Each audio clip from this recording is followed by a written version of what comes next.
So today we are looking at my 2007 Chrysler 300 SRT8. I'm just about to roll over on 77,000 miles on this beast, so I figured it was time I would do a little 77,000 mile review because I don't drive this car a lot. I figured it was only right to give it an update at 77,000 miles on it. So as you can see, I just started it up. The exhaust sounds great early in the morning here, and we're gonna get on the road. But without further ado here, I just want to check out the exterior of the beast and see how it's held up. I know it's dark out right now, but I have to say the paint has held up just extraordinarily well. Of course, there we go. Not a lot of rock chips in this. I do detailing here on the side. That's a side job of mine. So this paint I have just looking perfect. And yeah, the car just looks sinister. So we're gonna hop in, take it for a drive, see how she do. All right, guys, so we are setting off.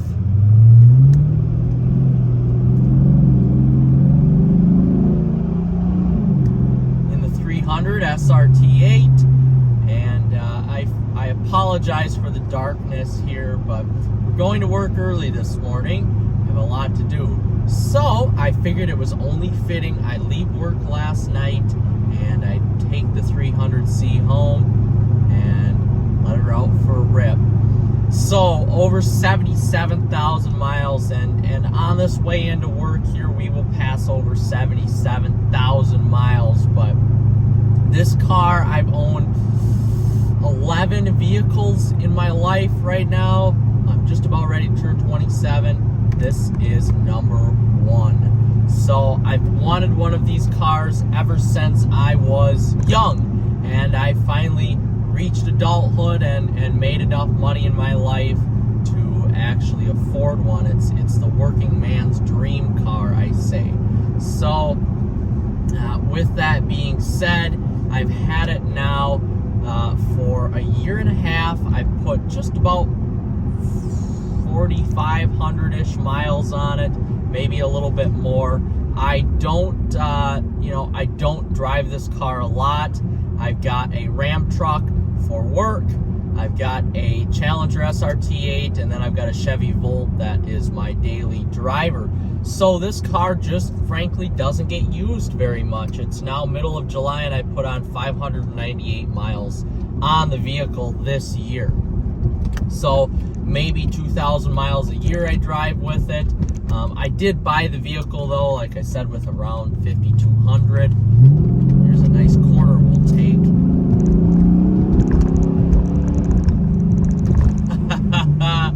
Oh man, this vehicle just, it's just a dream to drive. It is so comfortable. It's so effortless. Everything about it is just great. But you guys probably here because you're wondering what issues has this car had. Well, I can tell you from the previous owner, this car really has had no issues. Nothing has had to be replaced. The only thing that really had to be replaced here was that pink, the pink knob or the pink button here for the park to reverse. Otherwise, that is really about the only thing that has needed to be replaced on the vehicle. Everything else is good. Of course, tires, brakes. I've needed to replace the front rotors and pads on the 300 here about 1,000 miles ago, and just your normal typical oil changes. Otherwise, everything else is held up great. Front suspension, rear suspension. I've really had no issues with the vehicle in my ownership or previous ownerships as well. And the previous owner of this vehicle owned it for 20,000 miles and 10 years before me. And he reported no issues with the vehicle, which which is great. So, truth be told, it's been very reliable, especially for a Chrysler product of this era, and I can appreciate that a bunch. That's all I have to report here. So, moving on to my experiences here over 77,000 miles, or I should say my just about 5,000 mile experience. I love driving this car. It's effortless power, it's fast, it's huge, it handles actually really well. It's very devoid of any sort of steering, which kind of comes with the territory here of any SRT product. But overall, it's super comfortable, the seats are great, and it really hugs the road well for being such a large vehicle here. So now as we put it into manual mode in second gear, we'll hear that intake noise, which is probably the best characteristic of the vehicle. Listen.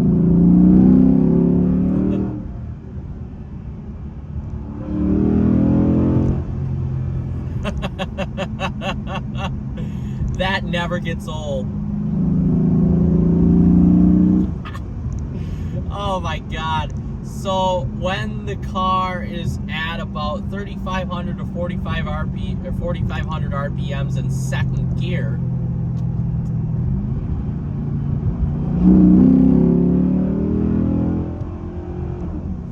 you can hear the engine sounds like it's breathing fire. Oh my gosh, that's the best part about this vehicle. So anytime you are in that rev range, 3,500 to 4,500 RPMs in second gear, it sounds like it's breathing fire. The intake noise on this car is second to none. You just don't get that in vehicles anymore. And for that reason, I absolutely love this car. It's an unrefined SRT product. And by that, I mean the technology isn't here. You know, you do have heated seats, adaptive headlights, rain sensing wipers, that type of basic tech that you still get in cars today. But the engine noise, the driving experiences is unrefined compared to vehicles of today's standards. And you're just not going to find that in vehicles today.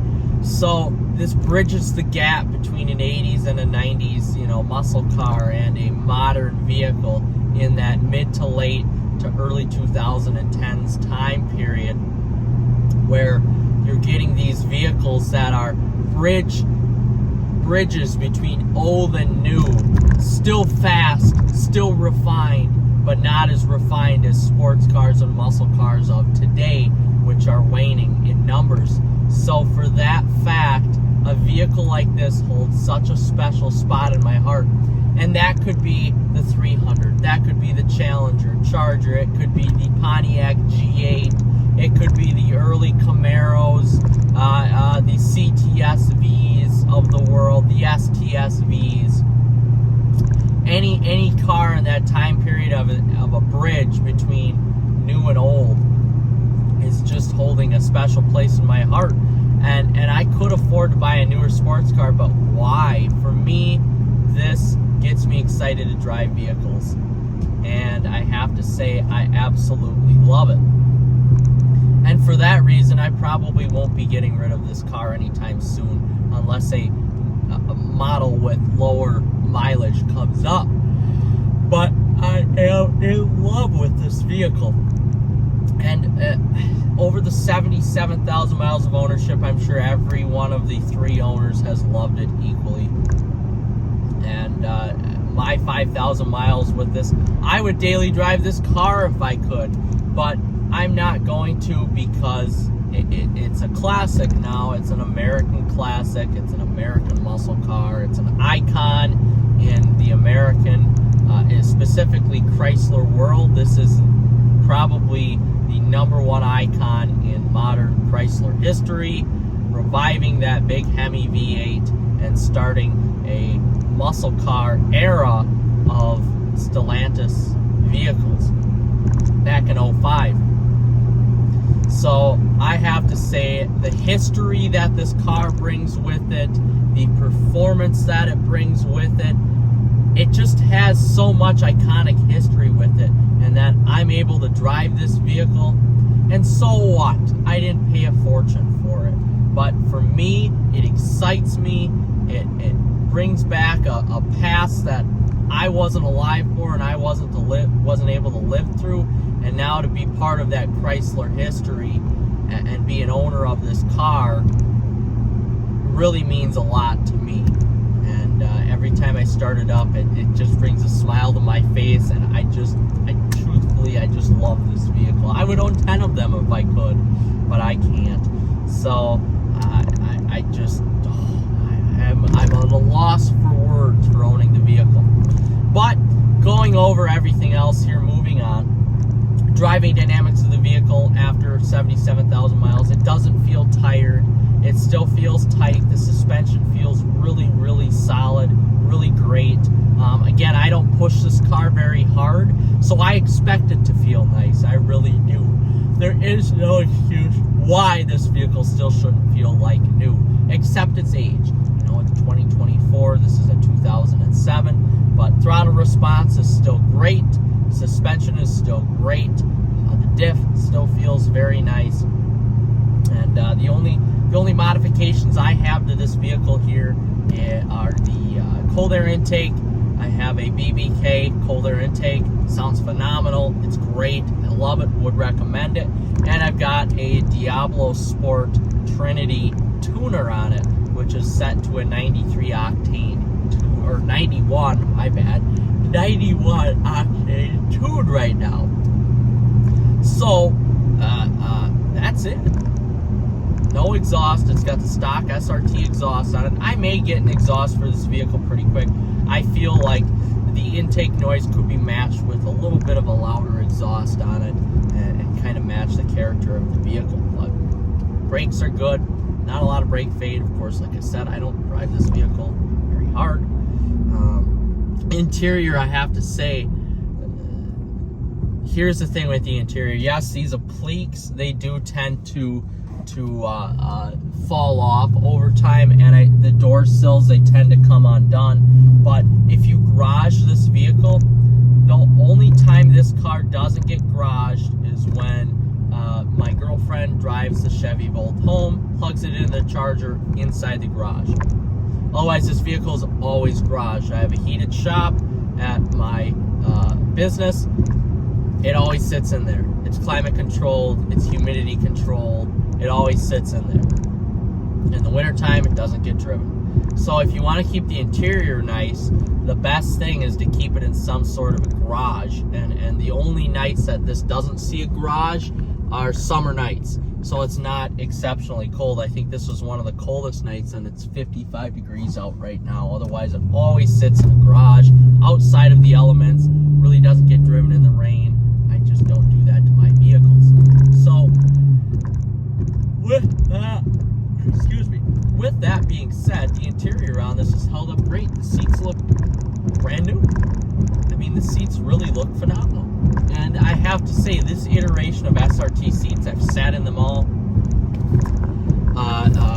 This iteration of seats are the best for SRT. The only thing that's missing are cooling, but these seats you actually sit in, you don't sit on. Like a lot of the newer SRT seats, you can kind of find yourself sitting on them instead of in them. But this vehicle, you sit in them. It's like sitting in a couch with awesome lumbar. This is definitely a great road trip vehicle. So, oops, sorry about that. With that being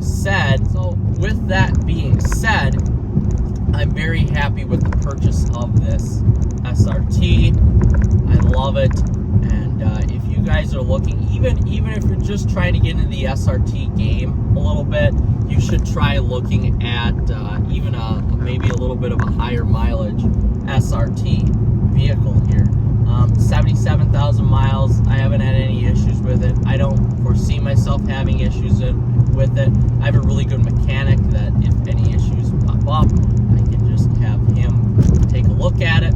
But overall here, that being said, guys, reach out with any questions or comments, and we will see you in the next episode. Like and subscribe. Take care.